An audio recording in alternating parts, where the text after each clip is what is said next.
Hi everyone, welcome to my channel. I am Asha and today I am going to teach you preposition of moment. Preposition of moment indicates movement. It means ये आपका क्या बताएगा, movement को बताएगा. Movement means हलचल. जैसे कि he is going to Delhi, तो यहाँ पर going है जो आपका, ये क्या है, movement है. जैसे कोई आपकी बॉल है, वो अंदर से बाहर आ रही है या बाहर से अंदर जा रही है, या जैसे उसको कवर करते हुए जा रही है, यानी कि उसको पास करती है कोई चीज. ठीक है, तो ये क्या हो गई, आपकी मूवमेंट हो गई. ठीक है, मूवमेंट, प्रेपोजिशन ऑफ मूवमेंट आपका मूवमेंट को ही शो करेगा. ठीक है, तो आगे एग्जाम्पल के थ्रू हम और अच्छे से समझते हैं. ठीक है, शुरू करते हैं.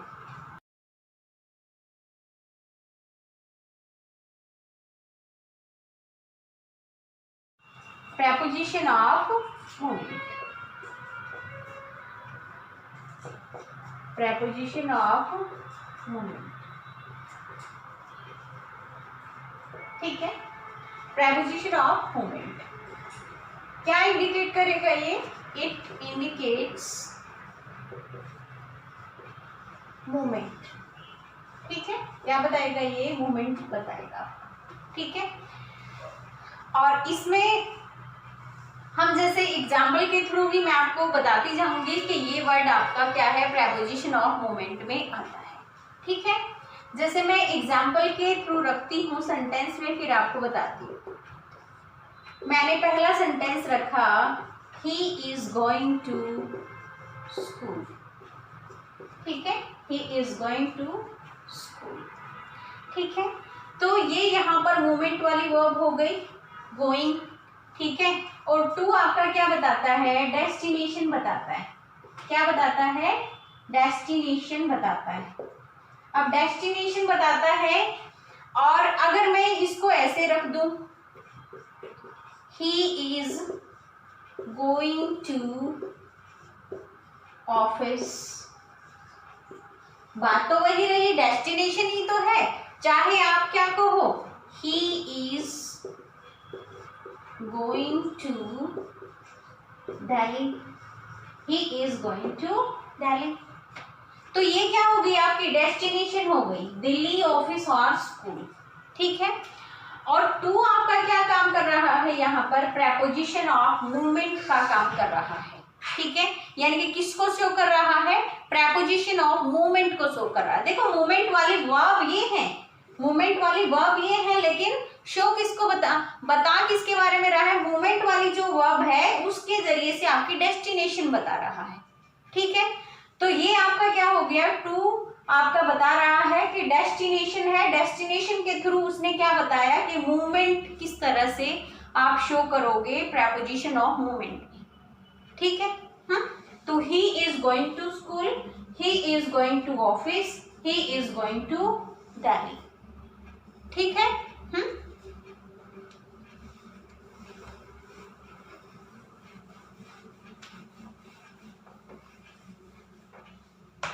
जैसे कि टू कई तरह से काम करता है, लेकिन प्रेपोजिशन ऑफ मूवमेंट में आपका यही काम करेगा. ठीक है, ये स्टेट से हम एक सेंटेंस और लिखते हैं, जैसे he is going to home. तो ये सेंटेंस फिर आपका सही नहीं रहा, टू यहाँ पर नहीं आएगा, ये डायरेक्शन. जैसे मैं एक और सेंटेंस लिखती हूँ, he is going to abroad, वो भी गलत हो जाएगा आपका. He is going to abroad. ठीक है, ये भी आपका गलत हो जाएगा, क्योंकि होम और अब्रॉड दोनों आपके क्या हैं? दोनों ही आपकी एडवर्ब हैं. ठीक है, दोनों ही क्या है? ऐसी बात नहीं है, ये नाउन के रूप में भी काम करते हैं, लेकिन यहाँ पर दोनों क्या है? आपके एडवर्ब है. अब जैसे ये क्या हो गया, जैसे कि आपका मैंने क्या कहा, एडवर्ब है, ये भी क्या है? एडवर्ब है. अब मैं देखो यहाँ पर एडवर्ब है, जब इस तरह से अकेला आएगा तो एडवर्ब का रोल प्ले करेगा.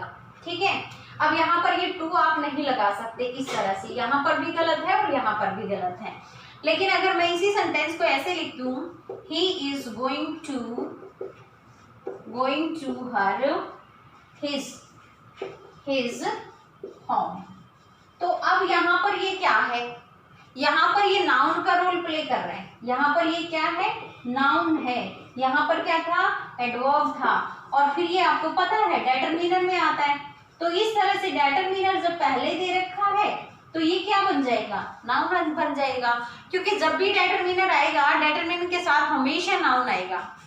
ठीक है, तो आपको इस चीज का भी ध्यान रखना है। आप इस तरह से इसको लिख सकते हो, he is going to his home. ठीक है, तो हम इसको हटाएं एक बार।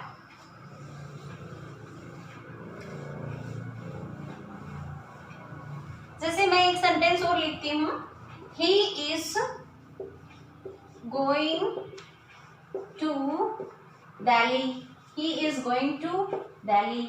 और मैंने एक सेंटेंस और लिखा, he is going towards Delhi. अब दोनों क्या बताते हैं, डेस्टिनेशन को ही बताते हैं, डेस्टिनेशन को बताते हैं। देखो इसका हिंदी में आपको बता रही हूँ, वह कहाँ जा रहा है, दिल्ली जा रहा है। ठीक है, और ये इसका मतलब हिंदी में क्या रहा भाई, वो दिल्ली की तरफ जा रहा है, यानी कि दिल्ली की ओर जा रहा है।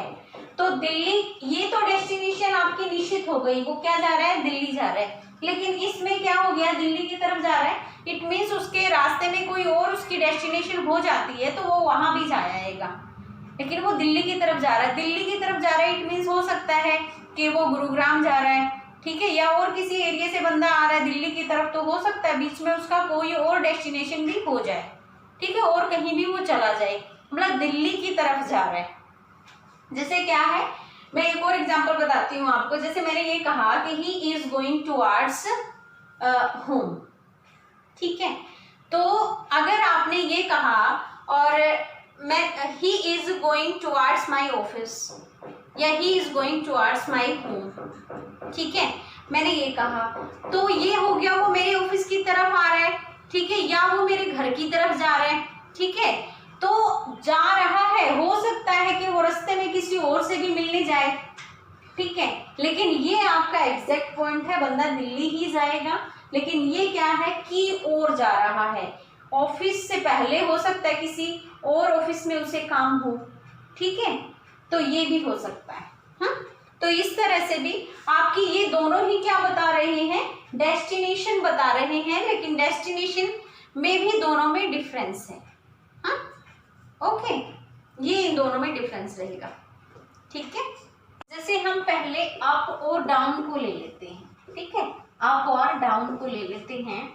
जैसे मैंने दो सेंटेंस लिखे, he went up the stairs. ठीक है, he went up the stairs. ठीक है, फिर मैंने लिखा she went down the stairs. ठीक है, she went down the stairs. अब इन दोनों सेंटेंसेस को हमें पहचानना है, मोमेंट कहाँ है हमारा। ठीक है, मोमेंट कहाँ है, आपने ये देखा और आपने ये देखा। ठीक है, तो आपकी जो वर्ब है वो क्या बता रही है, मोमेंट बता रही है कि वेंट अप और वेंट डाउन। ठीक है, अब ये आपका क्या है, प्रेपोजिशन हो गया, प्रेपोजिशन ऑफ मोमेंट हो गया। ठीक है, क्या है, प्रेपोजिशन ऑफ मोमेंट। ठीक है, ये रखा आपका प्रेपोजिशन ऑफ मोमेंट, और यहाँ पर भी आपका प्रेपोजिशन ऑफ मोमेंट है।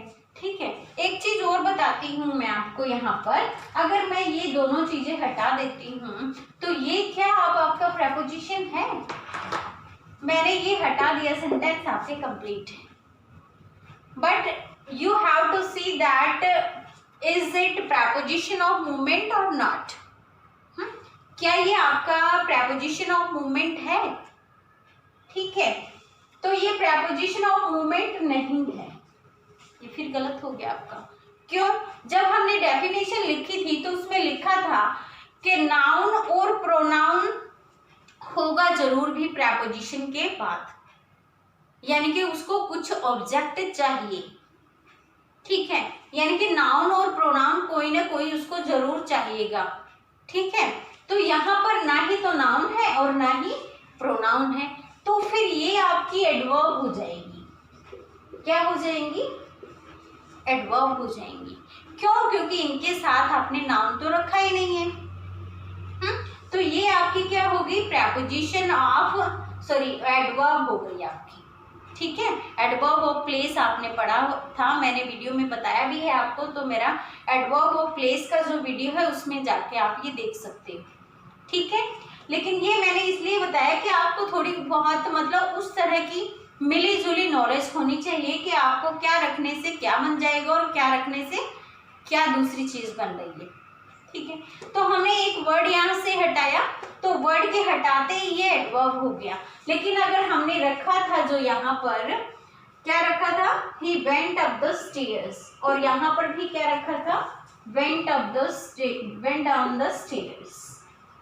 ठीक है, तो ये अब सही है, ये अब आप क्या बोल सकते हो इसको, प्रेपोजिशन ऑफ मोमेंट।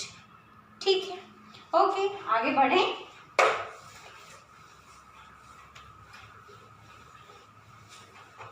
अब हम एग्जाम्पल लेते हैं अलोंग। अलोंग भी आप इसमें रख सकते हो और अक्रॉस भी आप इसमें रख सकते हो। ठीक है, ओके, अलोंग भी रख सकते हो, अक्रॉस भी रख सकते हो। तो इनको किस तरह से अब हमें करना है ये हमें देखना है। ठीक है, देखो अलोंग का मतलब होता है मैं आपको एक आकृति सी बनाती हूँ, उससे समझाती हूँ। जैसे कि आपकी ये रिवर है, ठीक है, ये आपकी रिवर हो गई, और इसके साथ कुछ बच्चे हैं यहाँ पर, जैसे वो कुछ बच्चे हैं जो साथ साथ जा रहे हैं। जब रोड के साथ साथ कुछ बच्चे जा रहे हैं तो फिर क्या हो गया, अलोंग हो गया। मतलब कैसे, इस सेंटेंस को मैं लिखती हूँ और फिर आपको समझाती हूँ। और अक्रॉस का क्या मतलब है, जैसे नदी को तैर के पार करना, अक्रॉस ये नदी हो गई हमारी। ठीक है, और इसको जब तैर के जब आप पार कर रहे हो तो वो क्या हो गया, आपका अक्रॉस हो गया। ठीक है, लेकिन अगर मैं इसको रोड बोलती हूँ, ठीक है, ये आपका रोड है और इसको आपने ऐसे किया, आप यहाँ पर खड़े थे और यहाँ पर चले गए। ठीक है, आपने इसको क्या किया, अक्रॉस किया। ठीक है, आप इसको पार करके उधर चले गए, या नदी को भी पार करके आप उधर चले जाते हो, तो वो चीज आपकी अक्रॉस में आती है। ठीक है, और अलोंग का मतलब जब आप साथ साथ जाते हो। ठीक है, along the road, along the river. ठीक है, मैं सेंटेंसेस लिखती हूँ फिर आपको बताती हूँ। जैसे the children are going along the river, along the river, the children are going along the river. ठीक है, और इसी में हम लिख लेते हैं और भी लिख लेते हैं, he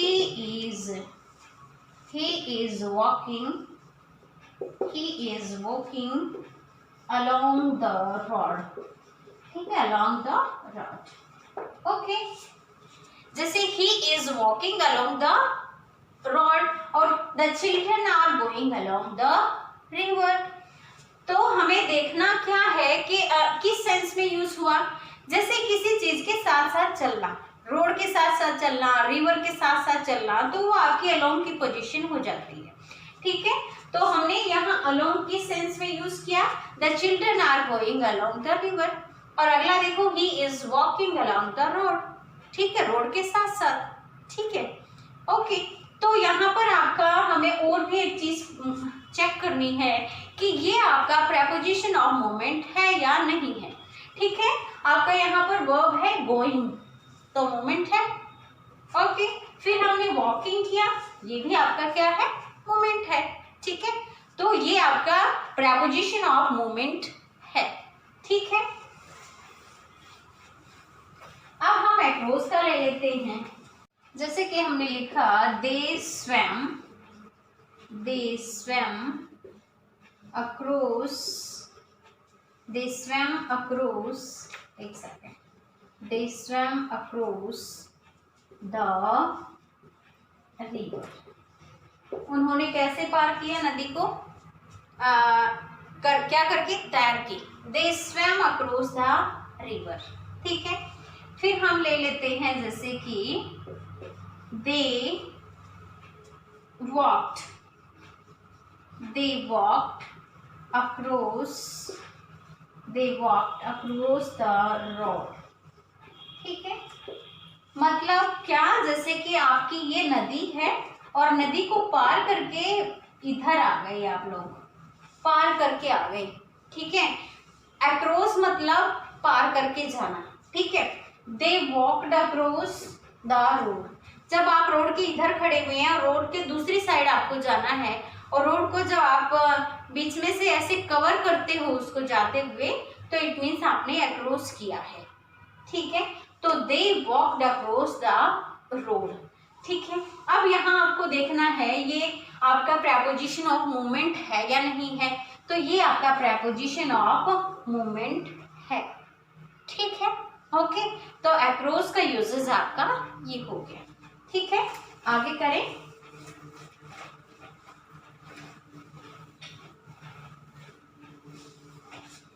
जैसे कि हम इनटू को लेते हैं। ठीक है, इनटू आपका मैंने आपको इससे पहले वाली वीडियो में जब आपको प्रेपोजिशन ऑफ प्लेस कराया था उसमें मैंने साथ साथ थोड़ा सा इसको बताया था, और इसमें हम एक बार ले लेते हैं इसको। जैसे कि मैंने कहा I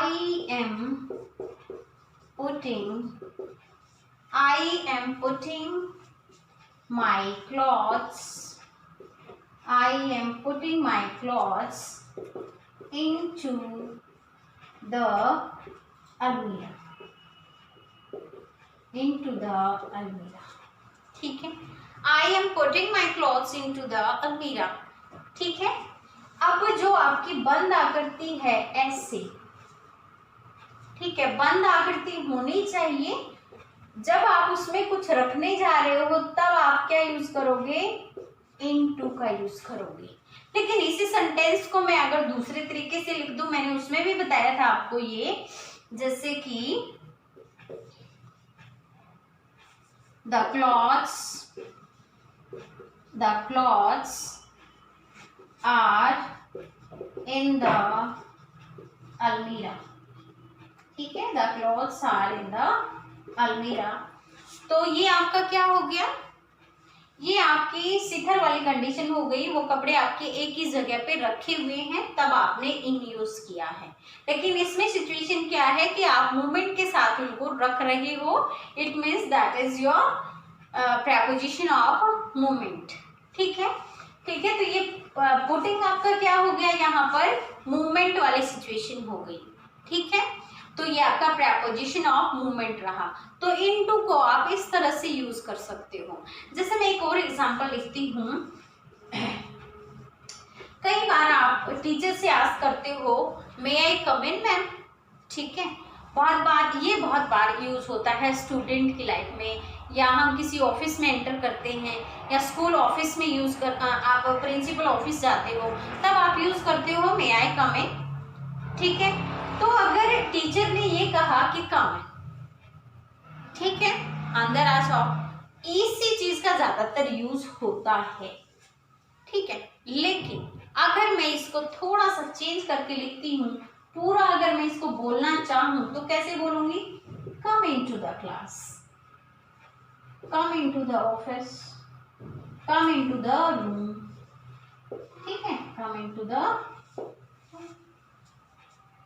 ओके, तो ये वाली चीज अब आपकी ठीक है, कम इनटू द रूम।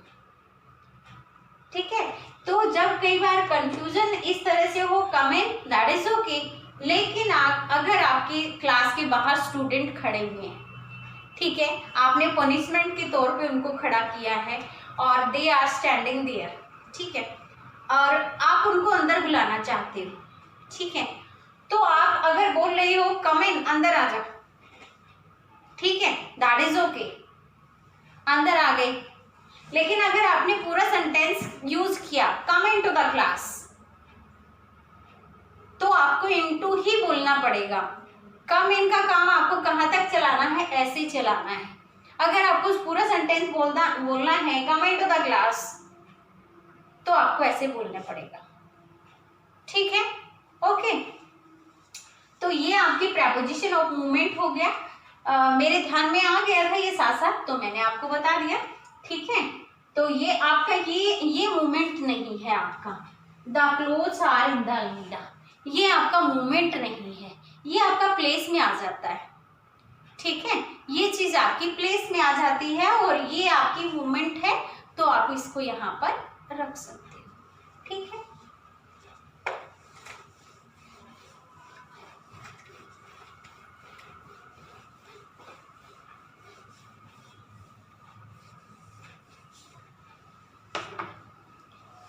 फिर है जैसे आपका ऑन टू, ठीक है, ओके।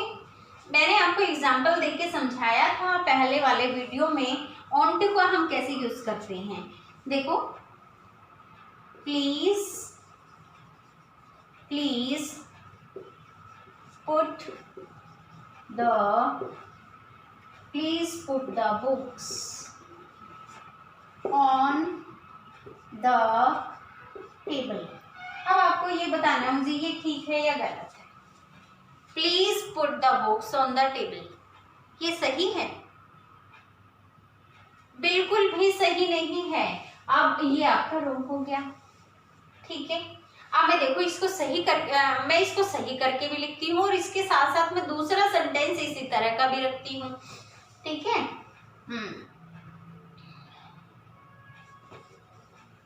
द flower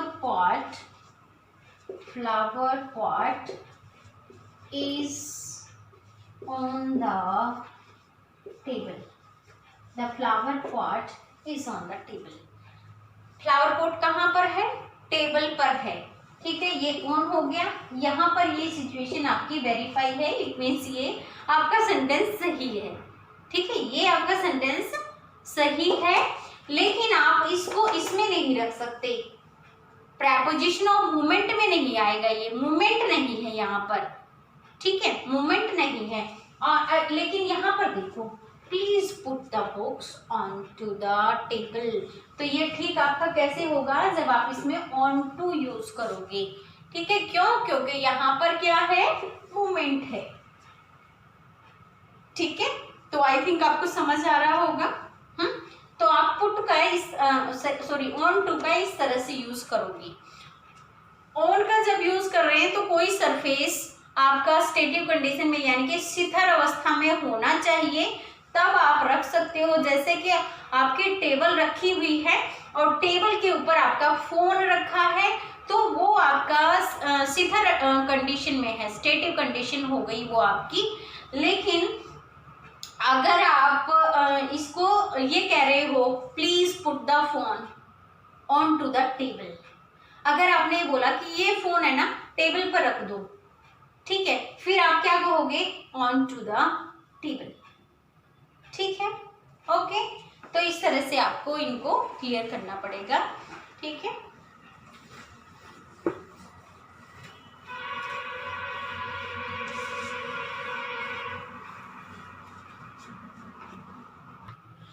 ठीक है, तो आप देखो कुछ एक और एग्जाम्पल ले लेते हैं।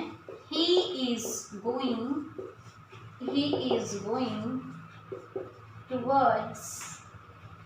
Towards my house, towards my home लिख दिया, टुवर्ड्स माई होम, ठीक है।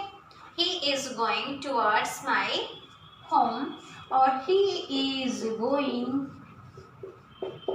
is going to my home, ठीक है, to my home, ओके। अब देखो, आप इसको हाउस भी कर सकते हो, ठीक है, हाउस। देखो, अब इन दोनों में क्या डिफरेंस लग रहा है आपको? दोनों प्रेपोजिशन ऑफ मूवमेंट में आते हैं, दोनों प्रेपोजिशन ऑफ मूवमेंट के एग्जाम्पल हैं, लेकिन इनमें डिफरेंस क्या है?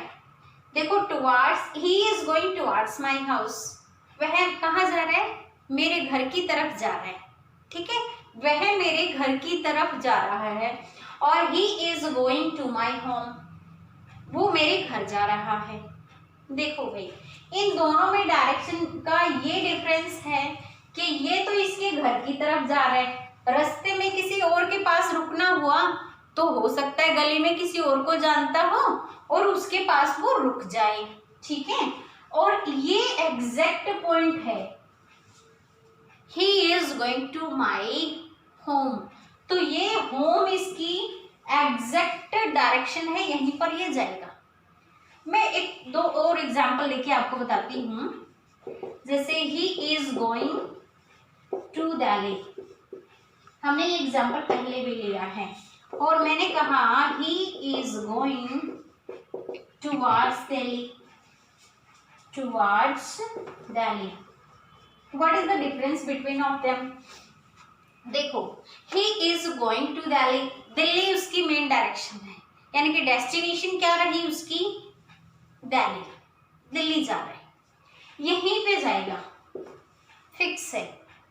लेकिन अगर आपने ये कहा he is going towards Delhi, तो वो दिल्ली की तरफ जा रहा है, दिल्ली में बीच में गुरुग्राम रिश्ते में आता है, हो सकता है उसे कुछ काम हो और वो वहां पर कोई काम अपना निपटा ले, या दिल्ली से पहले कोई और साइट उसकी पड़ती है तो वहां पर भी वो जा सकता है। वो जरूरी नहीं कि वो दिल्ली ही जाए, पर वो दिल्ली के रोड पे जा रहा है, हो सकता है कोई डेस्टिनेशन उसकी कोई और भी हो सकती है, ठीक है। तो इन दोनों में ये डिफरेंस है, ये तो दिल्ली कह रहा है तो दिल्ली ही जाएगा, और ये क्या है, he is going towards Delhi, वो दिल्ली की तरफ जा रहा है, ठीक है। रास्ते में अगर उसे और कहीं कुछ और काम हुआ तो हो सकता है वो वहां पर भी रुक जाए, ओके। तो इन दोनों में ये डिफरेंस है, ओके। आई थिंक समझ आया होगा।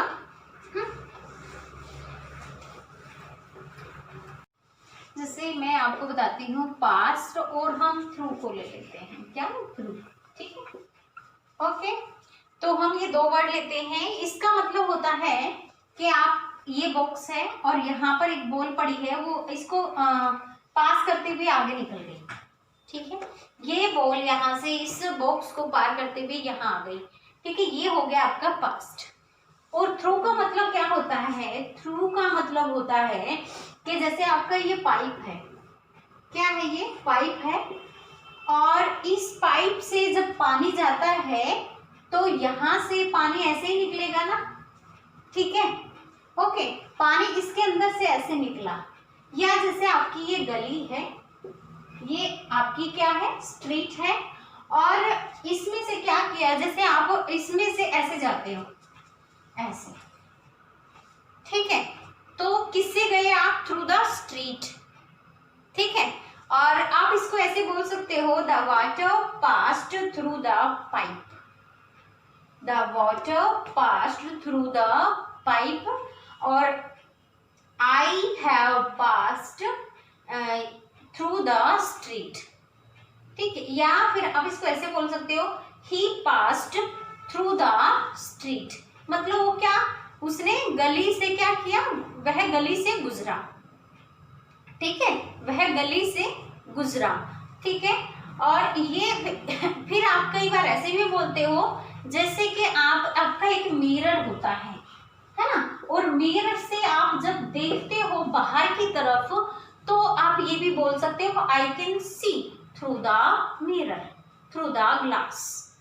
मिरर से तो आप वापस देख पाओगे, लेकिन जो ग्लास होता है, घर में जो ग्लास लगी होती है, उससे आप अंदर से देखते हो तो बाहर देख सकते हो ना, ठीक है। तो I can see through the glass, इस तरह से बोल सकते हो, the water is passing through the pipe, ठीक है। ही पास्ड थ्रू द स्ट्रीट, ऐसे भी बोल सकते हो। तो इसके कई सारे यूजेस हो गए, और ये मैंने आपको बताया। अब एग्जाम्पल में आपको यूज करके मैं बताती हूँ इसको।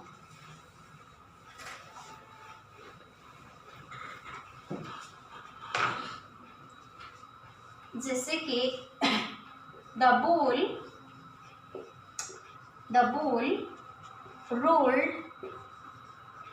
rolled past the box, the ball rolled past the box, मतलब बॉल ने क्या किया, रोल करते हुए बॉक्स को पास कर दिया, ठीक है, पास कर दिया। फिर आप दूसरा एग्जांपल हम ले लेते हैं, या जैसे आप गाड़ी की ड्राइविंग कर रहे हो, ठीक है। और एक गाड़ी और एक बंदा हम ले लेते हैं स्कूटर वाला। तो स्कूटर वाले बंदे के पास से जब गाड़ी गुजर जाती है तो वो क्या हो गया आपका, पास हो गया, पास्ट। ओके। और अब हम थ्रू का एग्जांपल ले लेते हैं। The water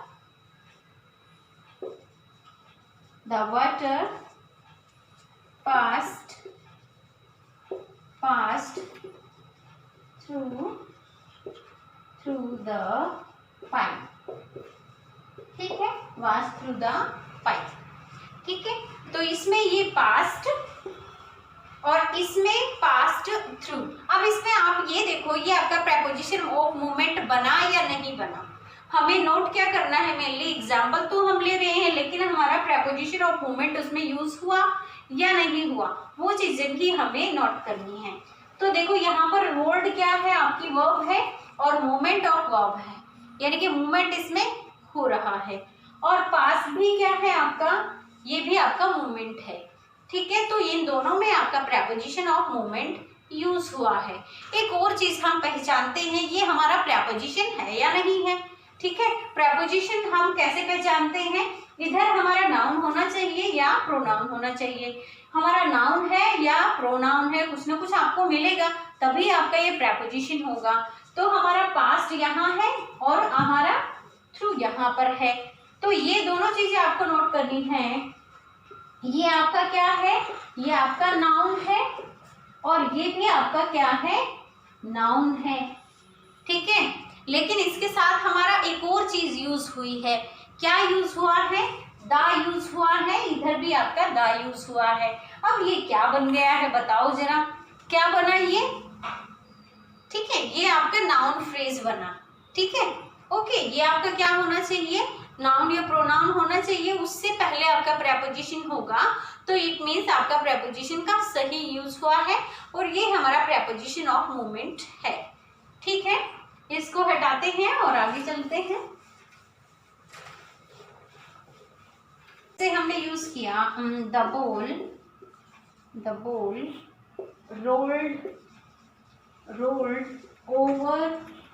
rolled over the box.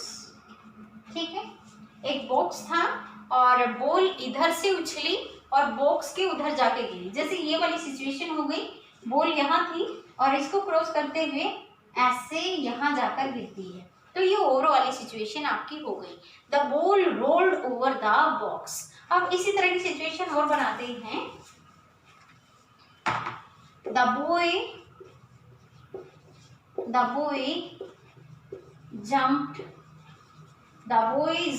over the cot। Okay, cot यानी कि चारपाई। ठीक है, कोट यानी कि आपका चारपाई। लड़का कहाँ से कूदा, ओवर द कॉट। जैसे चारपाई यहाँ पर डली हुई थी और बच्चे ने क्या किया, उसके ऊपर से वो इधर चला गया, कूद के इधर से कूदा और उधर चला गया, तो ओवर किया ना उसने। तो ये वाली चीज आप यहाँ पर लिख सकते हो, the boy jumped over the cot. ठीक है, the ball rolled over the box. Okay, तो यहाँ पर आपका मूवमेंट है। ठीक है, okay, movement of preposition of movement हो गया आपका। और ये चीज आपको नोट करनी है, यहाँ पर ओवर और ये ओवर। ठीक है, ओवर आपका दोनों जगह यूज हुआ और ये बाद में आपको प्रेपोजिशन नाउन दिख रहे हैं दोनों जगह, तो ये फिर आपका क्या हो गया, प्रेपोजिशन ऑफ मूवमेंट हो गया। यानी कि आपका प्रेपोजिशन भी क्लैरिफाई है और प्रेपोजिशन ऑफ मूवमेंट भी आपका क्लैरिफाई है।